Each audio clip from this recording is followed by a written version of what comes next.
আসসালামু আলাইকুম রহমতুল্লাহি বারাকাতু।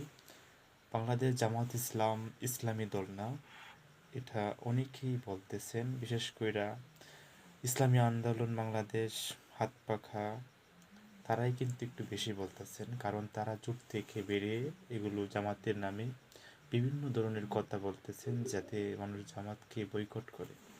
দেখেন, আল্লামা দেলোয়ার হোসেন সাইদি সাহেব যেখানে বলেছেন বাংলাদেশ জামাত ইসলাম ইসলামী দল, এই ইসলামী দল দ্বারা বাংলাদেশে একদিন কোরআনের আইন প্রতিষ্ঠা হবে, এটা আল্লামা সাইদি হাফিজাহুল্লাহ বলেছেন।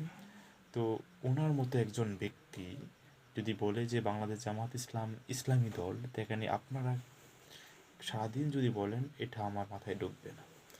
কারণ হযরত মুহাম্মদ সাল্লাল্লাহু আলাইহি ওয়াসাল্লাম মানুষকে প্রথম অবস্থায় যত শত্রু তাকে দাওয়াত দিচ্ছে, যখন সে দাওয়াত কবুল করেছে আলহামদুলিল্লাহ, যদি কবুল না করে তখন তাকে হয়তো তার যুদ্ধ করছে, তার সাথে হয়তো তাদের সাথে খারাপ ব্যবহার, এগুলো খারাপ ব্যবহার করে নাই, তো তাদের সাথে মানে ভালো ব্যবহার করেছে, ব্যবহার করে তাদেরকে ভালো পথে এনেছে। আপনারাও চেষ্টা করেন, যে জামাত দেখেন কোনো খারাপ কাজ করতেছে, জামাতের দ্বারা কোনো মুনাফিকি কাজ হচ্ছে, আপনারা বলেন যে আপনার দ্বারা মুনাফিকি কাজ হচ্ছে, আপনারা বেরিয়ে আসেন।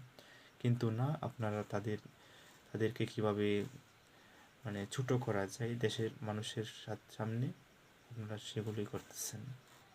তো এটা তো সঠিক কথা, সঠিক আদর্শ না এটা। মানুষের কাছে খাতা চোরাচুরি করা ঠিক না। সত্যটা যাচাই করেন আর মানুষকে ভালো কাজ করার সুযোগ দেন। ধন্যবাদ।